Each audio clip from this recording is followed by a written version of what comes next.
Halo guys, balik lagi di travel vlog video bagian kedua Koh Samet. Di video pertama lo udah lihat sunset di Koh Samet itu majestic. Agak lebay ya, tapi kenyataannya kayak gitu men. Nah di video kedua ini video combine hari kedua dan hari terakhir gue di Koh Samet sih. Yang lu lihat sekarang adalah pantai yang gue datengin sekitar jam 9, jam 10 pagi. Mataharinya tuh masih enak banget buat nge-chill di pinggir pantai gitu. Habis breakfast gitu kan, terus lu jalan gitu, lihat-lihat pantai, nyegerin diri. Dan hari itu juga gue keliling, gue jalan gitu. Jadi kalau gue ke pulau-pulau di Thailand, gue punya ritual ya buat juga explore daerah-daerah yang bukan pantainya. Karena dari pengalaman gue ya, lu bakal nemuin kayak hidden gem gitu sih. Coba deh kalau lu jalan-jalan ke Thailand, ke pulau-pulaunya gitu ya, lu coba jangan cuma enjoy beachnya gitu, karena kehidupan masyarakat lokalnya pun cukup menarik buat lo lihat gitu. Ukuran Koh Samet ini menurut gue ukuran yang pas banget ya buat dijadiin tempat liburan gitu. Jadi dibilang gede banget juga enggak gitu. Cukup gede buat nggak memungkinkan lo jalan kaki gitu. Tapi dibilang kecil pun cukup luas gitu. Jadi lo ada perasaan kayak ini pulau masih banyak yang bisa lo explore dan semuanya tuh reachable gitu. Itu perasaan yang pas sih menurut gue. Salah satu island yang pas adalah Koh Samet. Nah di sini lu cukup spend 3 hari 2 malam. Seperti yang gue bilang itu udah cukup kalau sendirian ya. Kalau lebih dari satu orang atau lu pergi sama couple juga lu bisa spend mungkin nambah 1 hari sekitar 4 hari 3 malam gitu untuk just chilling around gitu di island ini gitu. Karena pantainya ada lumayan banyak dan untuk 3 hari 2 malam itu untuk bisa enjoy semua pantainya jujur nggak gitu cukup sih. Meskipun kadang ada beberapa pantai yang worth it lu datengin, ada yang memang nggak perlu lu stay di sana terlalu lama gitu. Nah buat lu sekalian gitu ya, gue nggak ngerti kalau lu jalan-jalan tuh apa yang lu cari gitu ya. Tapi buat gue itu gue suka nge-record suasana penduduk lokal gitu, suasana asli dari tempat tersebut. Yang gue lakuin ini adalah gue jalan keliling gitu ya, jalan aja di dalam pulaunya, pokoknya ada jalan gue jalan gitu sambil megang kamera gue gitu buat gue rekam gitu. Bukan Thailand namanya kalau nggak ada kuil Buddha ya, tempel agama Buddha gitu. Gue sendiri bukan orang yang religius dan gue ngerasa agama Buddha atau ideologi Buddha itu somehow bisa memfasilitasi pola pikir dan gaya hidup gue gitu. Mungkin 20 tahun hidup di Indonesia gitu membuka mata gue sih bahwa orang di luar sana tuh secil itu men. No offense ya buat orang-orang Indo gitu, tapi itu kan kenyataan menurut gue. Jadi lu bakal ngerasain orang Thailand tuh secil apa kalau lu udah stay di sini. Mungkin nggak stay ya, lu liburan di sini aja lu bakal ngerasa gitu, oh orang Thailand tuh cuek banget ya gitu. Bener gak?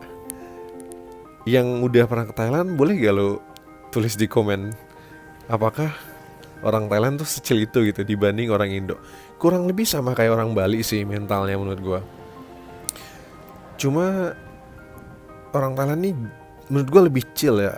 Nah ini sebenarnya dilema sih buat gua. Jadi gue selalu debat sama teman gue, apakah orang Thailand memang chill ya, memang mereka udah pikirannya udah nggak peduli itu gitu dengan apa yang orang ngomong, apa yang orang lihat, apa yang orang lakuin gitu, atau mereka memang ignorant gitu. Jadi ini thin line banget ya. Jadi ini batasnya tipis banget gitu antara mereka sudah mendapatkan ketenangan diri gitu ya, sudah meraih apa nirwana gitu kalau kata orang Buddha, atau memang mereka ignoran aja gitu. You do what you do gitu selama lu nggak ganggu kita gitu ya. Even somehow kalau diganggu pun mereka nggak se-offensive itu gitu. Jadi orang Thailand tuh cukup cinta damai menurut gue ya. I don't know. Gimana menurut kalian? Buat lo yang udah pernah di sini atau yang sudah pernah tinggal di sini atau jalan-jalan, menurut kalian orang Thailand tuh ignore, nggak peduli gitu ya? Atau memang mereka udah tenang, udah chill, jadi mereka nggak peduli tanda petik gitu dengan yang orang lain lakuin? Even lidah gue tuh keselip ya. Karena memang thin line bedanya, tipis banget. Nah, gue itu juga perokok dan penikmat kopi ya. Keuntungan dan kerugian, mohon maaf, buat gue tinggal di sini dan explore tempat-tempat di Thailand adalah keuntungannya di pulau terpencil pun lo bakal nemuin coffee shop. Gue nggak ngerti tren minum kopi itu bisa berkembang di Thailand sampai segitunya gimana. Tapi buat penikmat kopi lu nggak perlu khawatir. Di majority pulau, gue bisa bilang 98% pulau-pulau di Thailand tuh ada coffee shop. Ruginya adalah buat perokok. Orang Thailand itu bukan perokok kayak orang Indo. Jadi tempat-tempat buat perokok itu either hampir nggak ada, atau lo harus berdiri kayak 10-20 meter dari tempat lo makan atau minum gitu, di coffee shop atau dimanapun gitu, nggak nyaman. Nah, di Koh Samit ini gue nemuin satu coffee shop yang super oke. Segi minuman 7/10 lah, view 9/10, dan yang terpenting adalah gue bisa ngerokok, men. Di video ini gue lagi on the way ke coffee shopnya yang juga sebenarnya bagian dari resort ya. Jadi yang punya sama gitu, ada villa-villanya di belakang. Kemudian di bagian yang ada ke pantainya dibuat coffee shop, restoran sama coffee shop. Ini perjalanan gue sebenarnya balik ke Bangkok. Jadi sebelum gue balik, kapalnya nanti jemput dari pantai yang ini. So gue memutuskan untuk menghabiskan waktu 1-2 jam di sini. Ngapain? Ngecil aja gitu.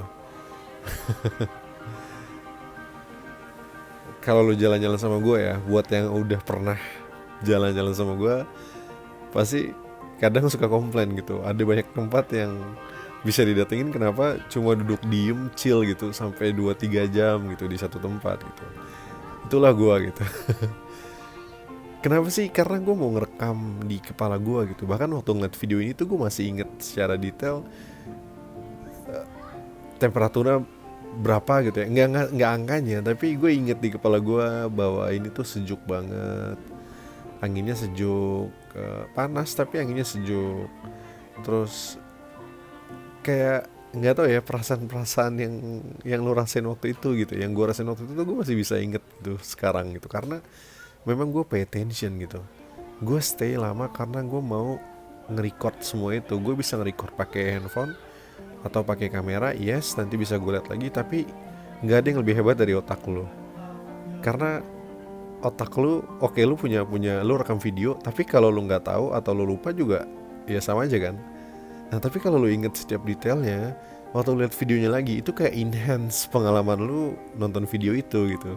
Dan itu yang gue alamin. Gimana lu semua guys kalau jalan-jalan? Apa sih tujuan lu buat travel? Buat traveling tuh apa sih? Gue mau tahu deh. Karena gue salah satu orang yang nggak bisa hidup secara monoton gitu ya, berulang-ulang terus. Makanya setiap 2-3 bulan sekali gue pasti jalan. Why? Karena gue ngerasa gue perlu nge-restart. Dan itu kompensasi gue buat kehidupan yang diulang-ulang gitu.